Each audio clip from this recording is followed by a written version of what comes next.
Hey guys, today we will be changing our TradingView to dark mode.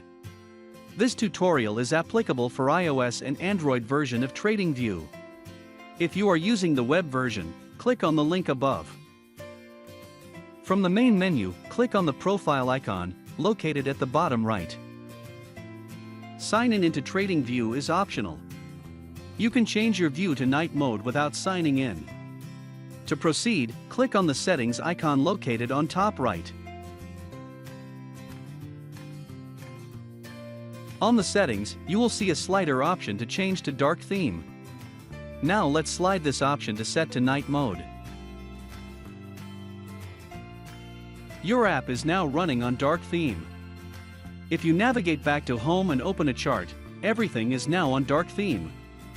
To switch back to light theme, you can use the same option or vice versa. Do hit the like and subscribe button if the tutorial has been helpful.